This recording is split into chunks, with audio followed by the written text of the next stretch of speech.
Welcome back to Dark Horror Stories. In today's episode, I'm sharing 5 deeply disturbing stories from the forests of Oregon. These are tales of people who ventured into the ancient wilderness and encountered something that defied explanation. Make sure to hit that like and subscribe button and let me know where you're watching from in the comments. Story 1. The property came to me through my uncle's will, which I didn't expect because we'd barely spoken in 15 years. He had this cabin about 40 miles southeast of Bend, tucked into a section of forest that didn't have a proper name on any map I could find. Just coordinates and a rough sketch he'd included with the deed. The lawyer mentioned my uncle had stopped going there about 3 years before he died, but the property taxes were paid up through 2027, so I figured I should at least see what I'd inherited before deciding whether to sell it. I'm not outdoorsy. I mean, I've been camping maybe twice, both times in organized campgrounds with bathrooms and everything.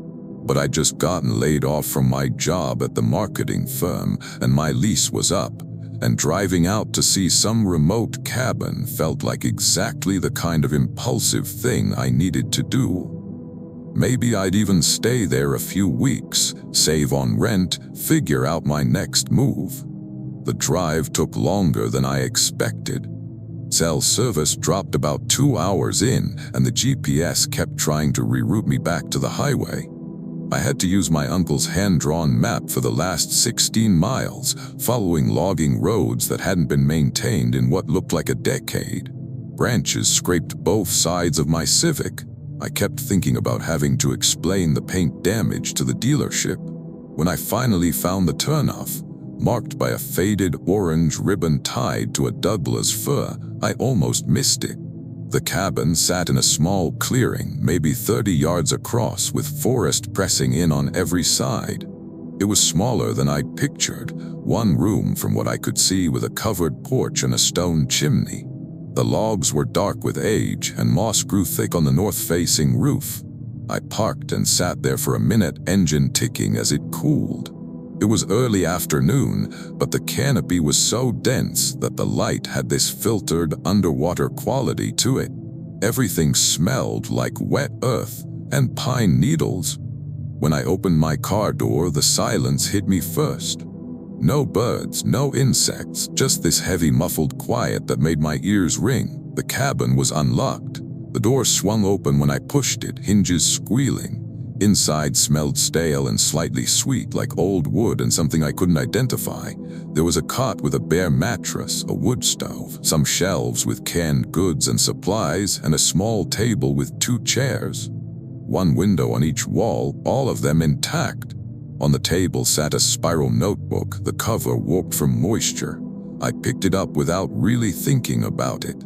The first few pages were my uncle's handwriting, notes about firewood, a shopping list, a reminder to check the chimney, normal stuff. Then, about halfway through, the entries changed, shorter, more scattered. Heard it again last night, closer than before. Found another one. 9 this time, had to burn them. It knows my name. The last entry was dated April 2019.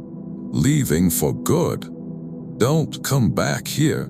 I set the notebook down. My hands were shaking, which irritated me because I was already getting creeped out and I'd only been there 10 minutes.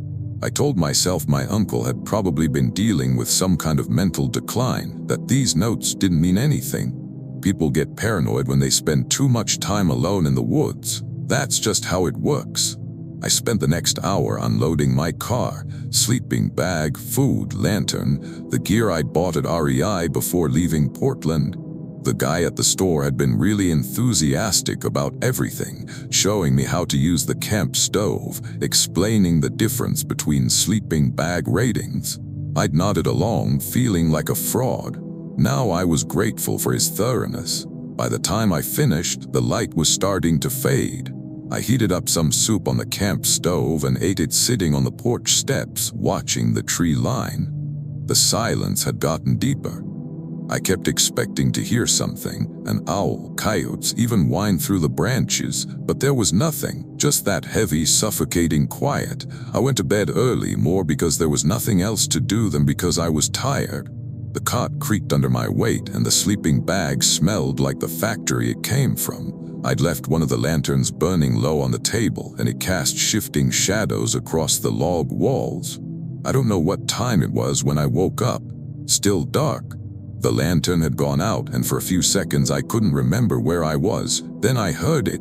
Footsteps on the porch, not animal footsteps, not the scrabbling of raccoons or the heavy padding of a bear. Footsteps, slow and deliberate, like someone pacing back and forth across the wooden boards. The old wood groaned with each step.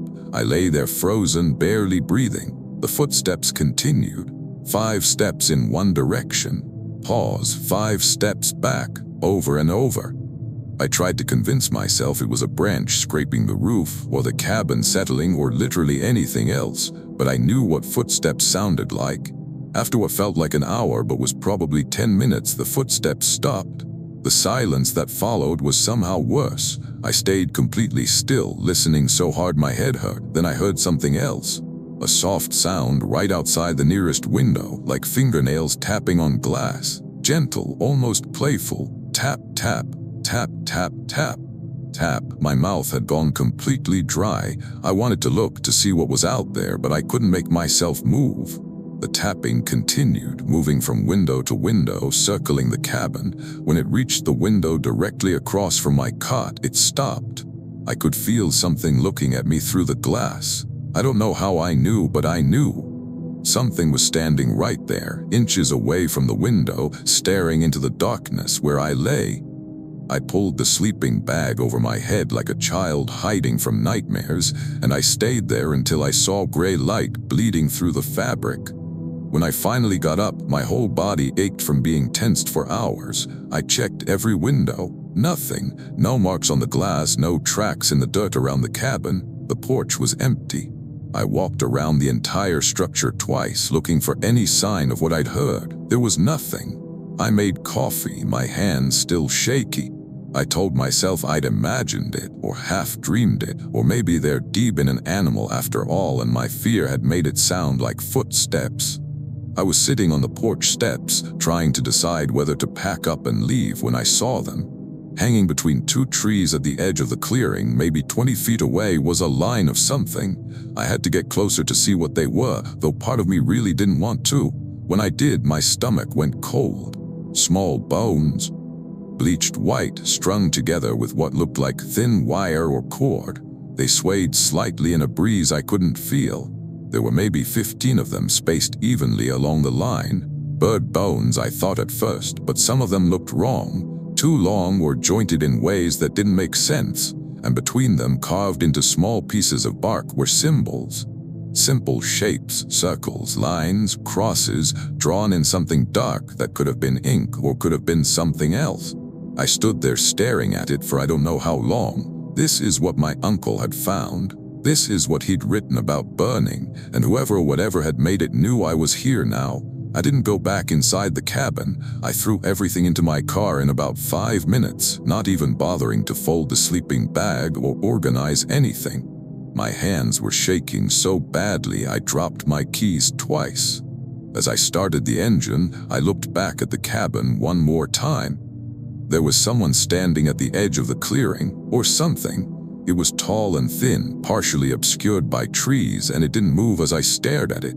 The proportions were wrong somehow, the arms too long, the head tilted at an angle that made my vision swim. I couldn't make out any features, just a pale shape that shouldn't have been there.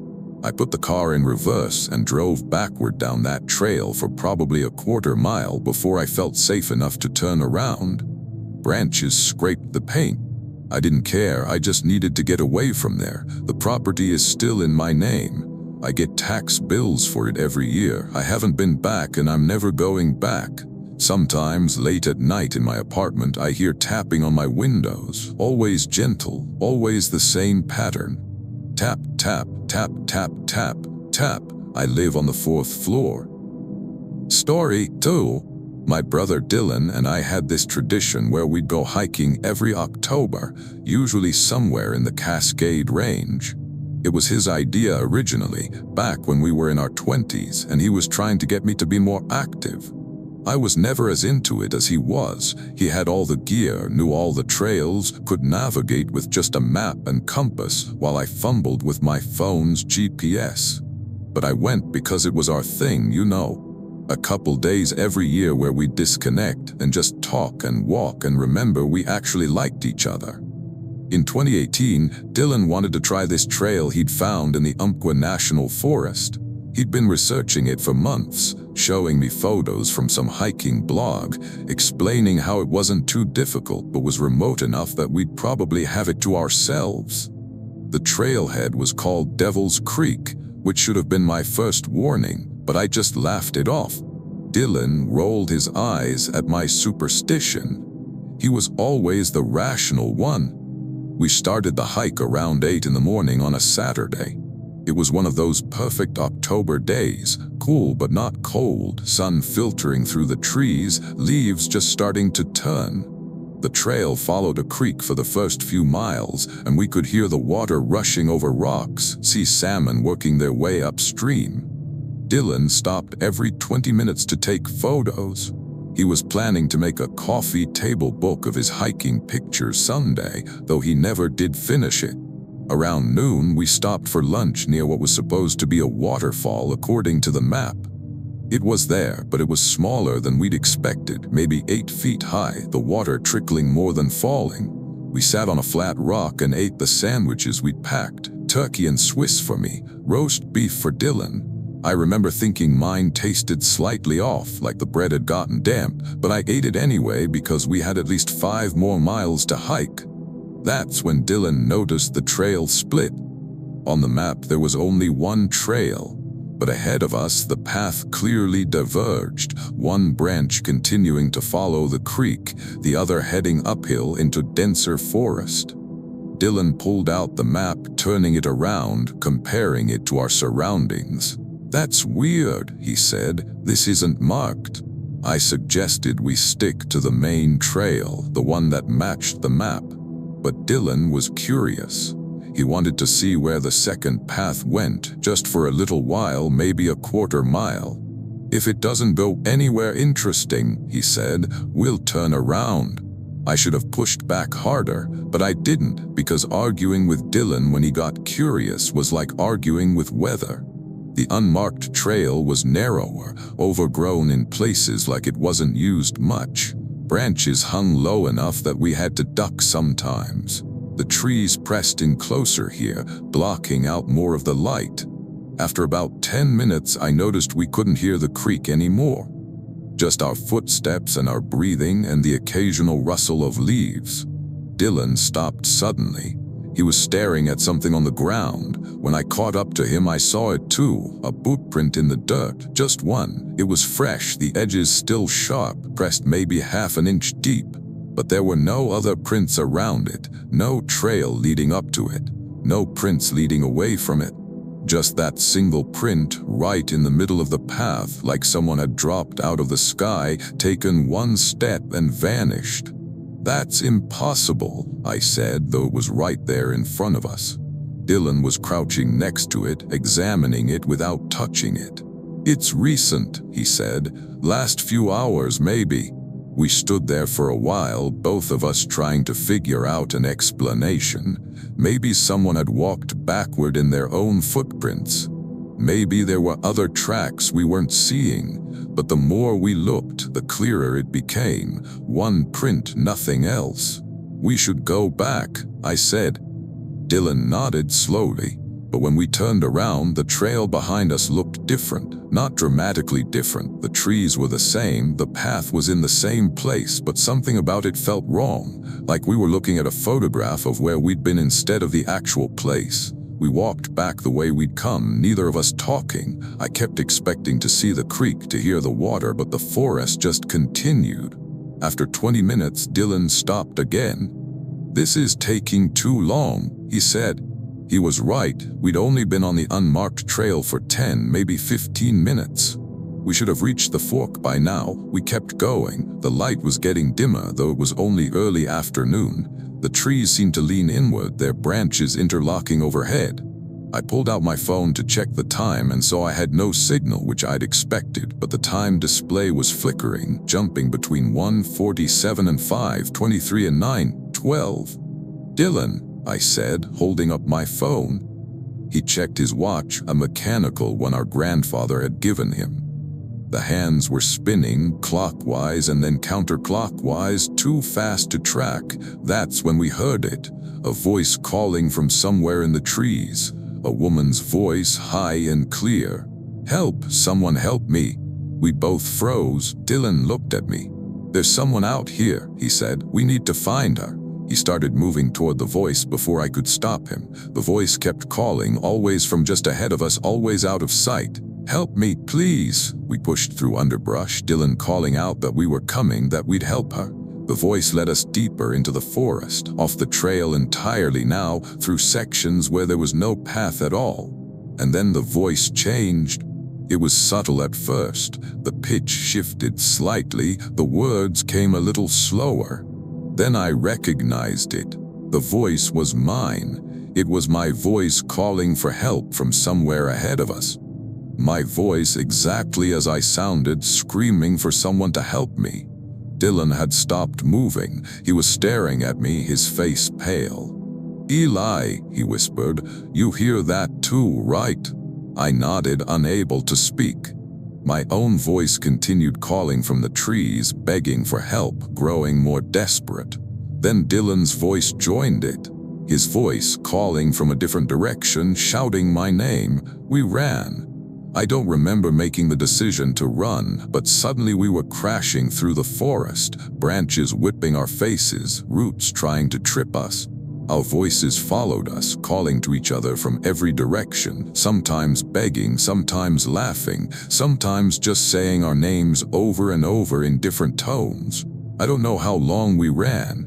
Time had stopped meaning anything.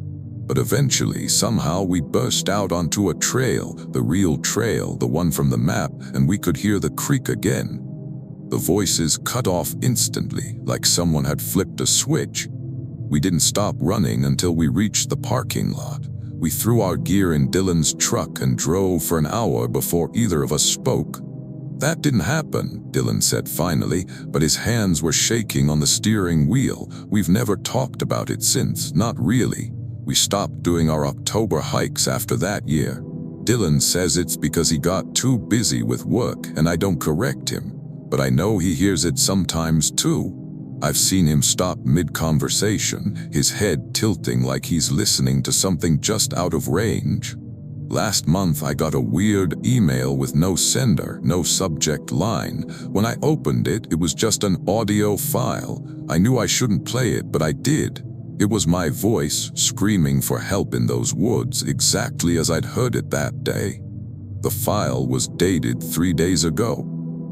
Story 3.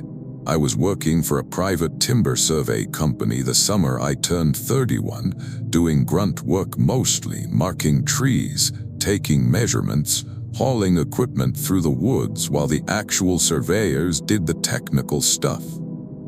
The pay was decent, and I didn't mind being outside, even though the work was boring and my boss Janet was constantly on my case about moving faster. We were doing a survey in the Coast Range, west of Salem, on a tract of private land that was being prepped for selective logging. Old growth, some of the trees probably 200 years old or more. It was beautiful in that cathedral kind of way, where the canopy is so high and dense that you feel like you're inside something sacred.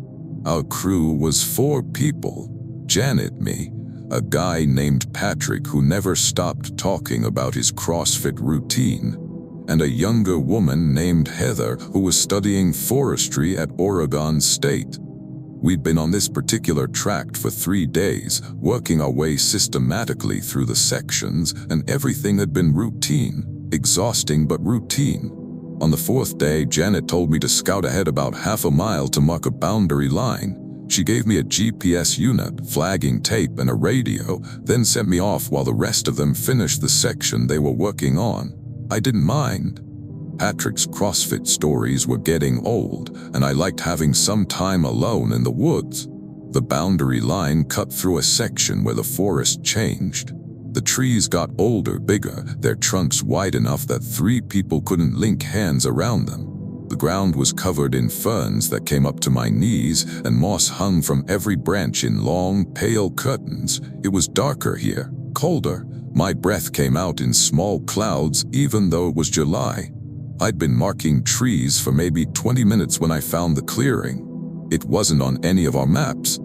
Just a small open space, maybe 15 feet across, where nothing grew. The ground was bare dirt, packed hard like concrete. In the center stood a circle of stones, each one about the size of a basketball, arranged in a perfect ring. Inside the ring was a hole, not a burrow or a natural depression, a hole. Dug out deliberately, edges sharp, going down at least 6 feet from what I could see. I stood at the edge of the clearing, not wanting to get closer but unable to look away. There was something about it that felt wrong, not spooky story wrong. Genuinely, viscerally wrong, like looking at an optical illusion that makes your brain hurt. I pulled out the radio. "Janet, I found something weird. You might want to come take a look." The radio crackled, static, then her voice distorted. "Say again, you're breaking up." "There's some kind of clearing out here," I said. "Looks like someone's been digging." More static. I caught fragments. "On our way, stay put, 20 minutes. "Copy that," I said, though I wasn't sure she'd heard me. I should have waited at the tree line, I know that. But I walked into the clearing, drawn by curiosity or stupidity or both, and stood at the edge of the hole looking down. It went deeper than 6 feet.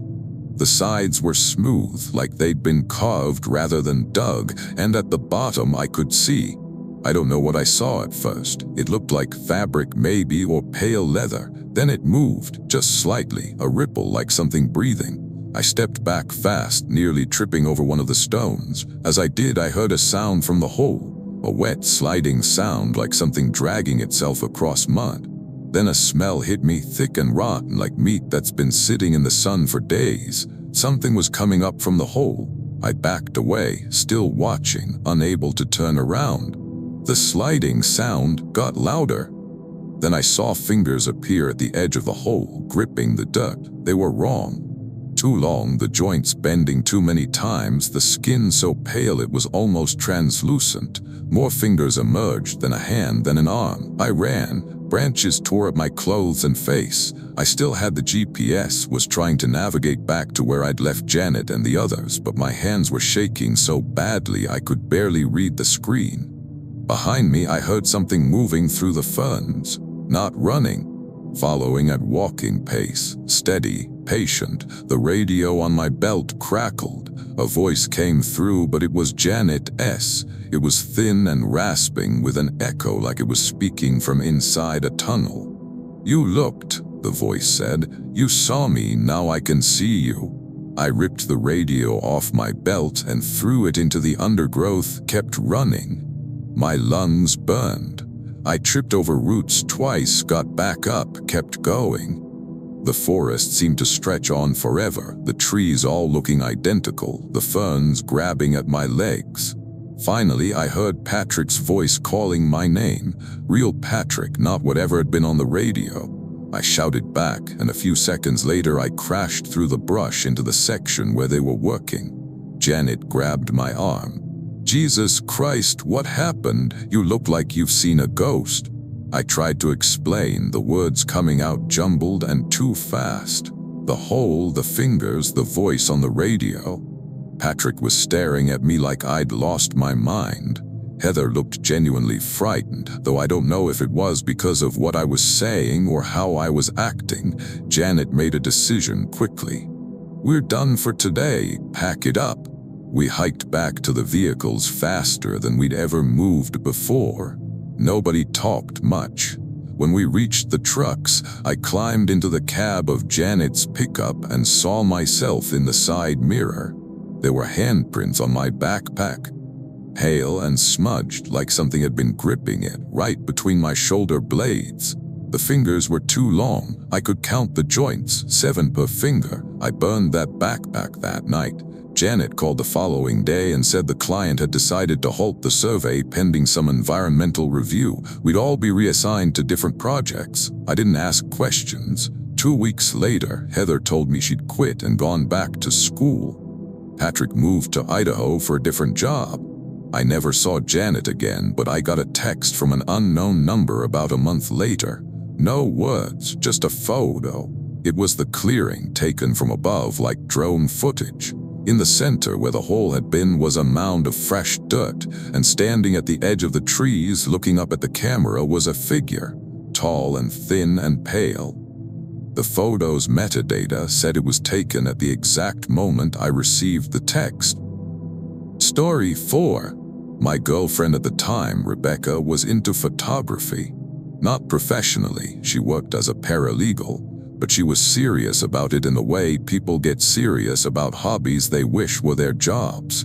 She had 3 different cameras, lights, reflectors, all kinds of equipment she'd accumulated over the years. Her favorite subjects were abandoned places, old barns, closed-down factories, that kind of thing. In September of 2020, she found out about an old fire lookout tower in the Mount Hood National Forest. It had been decommissioned in the 70s, and according to the Urbex forums she followed, it was still standing even though it was officially off-limits.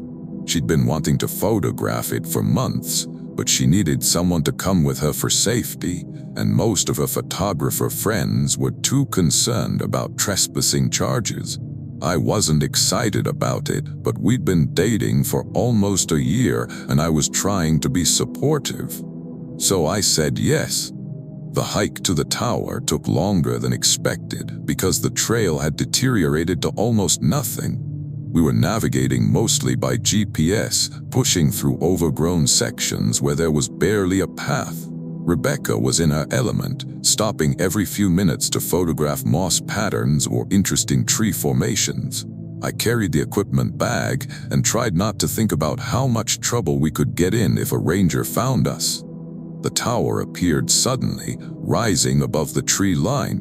It was a classic fire lookout design, a small cabin mounted on a tall wooden frame with stairs zigzagging up the side. The wood was weathered gray, and several of the stairs looked dubious, but the structure was intact, better than I'd expected, honestly. Rebecca was already setting up her tripod, composing shots of the tower from different angles. "We should go up," she said. "The view will be incredible and I can get interiors." I tested the first few stairs. They creaked but held. "I don't know if this is safe." "We'll be careful," she said, already starting to climb. The stairs swayed as we ascended, the whole frame groaning. I kept my eyes on Rebecca ahead of me, tried not to look down through the gaps. When we reached the top, the cabin door was unlocked, hanging slightly open like it was inviting us in.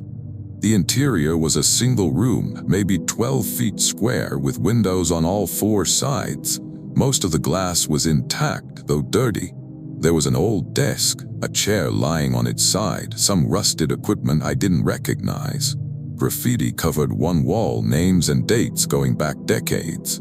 The newest one I could see was from 2017. Rebecca started photographing everything while I walked to the windows, looking out at the forest stretching in every direction. You could see for miles up here. It was beautiful in a lonely, desolate kind of way. No roads, no buildings, just endless trees and mountains. "Look at this," Rebecca said. She was crouched next to the desk, camera hanging around her neck.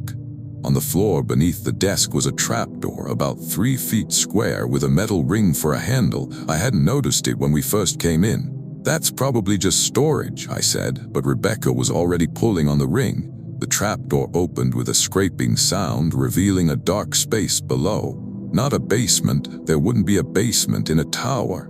just the framing space between the cabin floor and the platform below. Maybe 4 feet of clearance. Rebecca shined her phone's flashlight into the gap. "There's something down there. Rebecca, don't." But she was already lowering herself through the trapdoor, feet finding purchase on the support beams. Her light swept across the space below. "Oh my God," she said, "there's someone down here." My heart stopped. "What?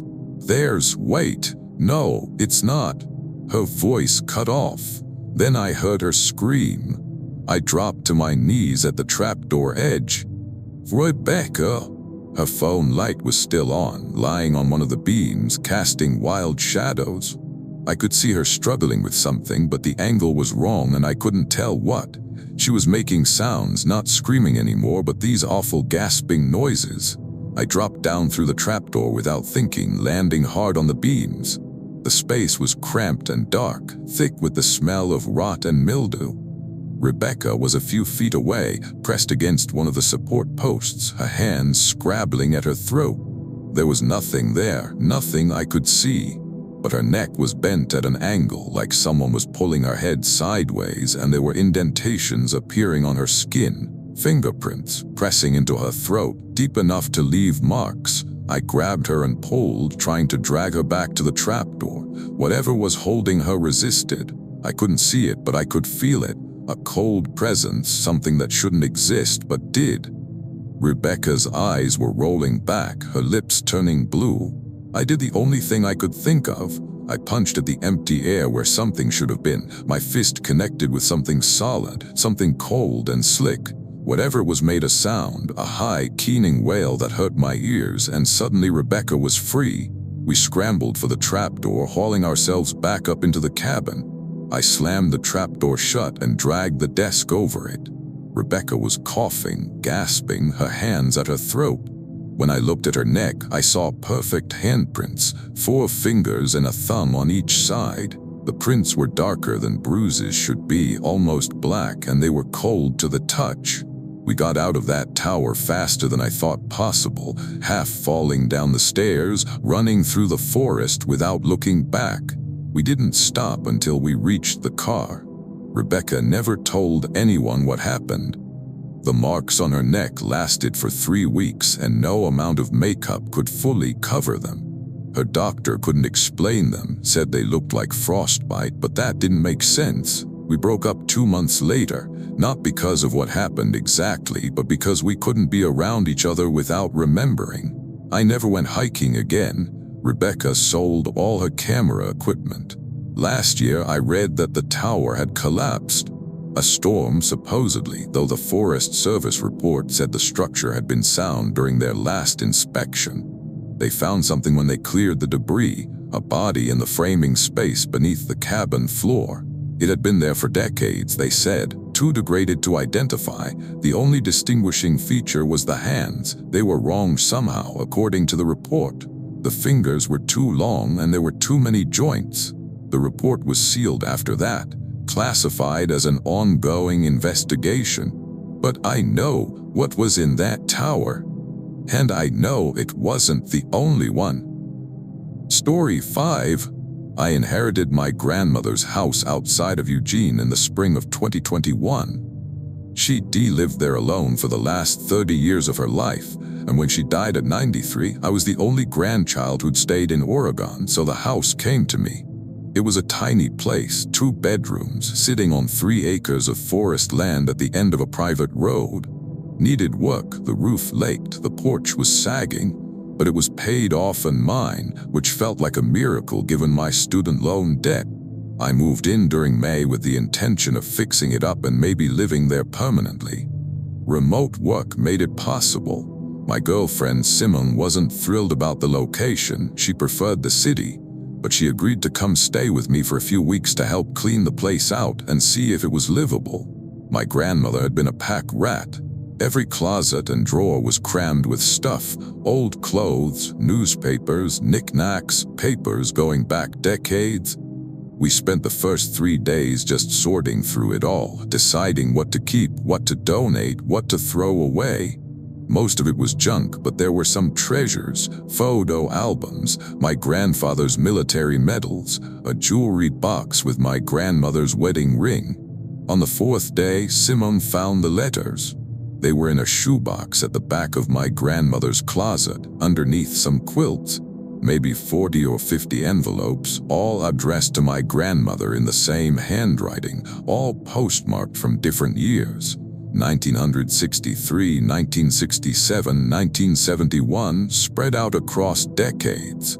No return address. We opened one. The letter inside was short, written in neat cursive. "Margaret, I'm still here. I wait for you every night at the old place. Please come back. Please remember your promise. I'm so lonely without you." "Hey." Simone looked at me. "Who's A?" I had no idea. My grandfather's name was Richard. I'd never heard my grandmother mention anyone else, any old flame or friend that would write letters like this. We opened another one from a different year. "Margaret, I saw you in town today. You looked right at me. I know you saw me. Why won't you acknowledge me? I'm still waiting. I'll always wait. Hey." The letters went on like that, dozens of them, spanning from the early 60s all the way to 2003. The tone got stranger as they progressed, more desperate.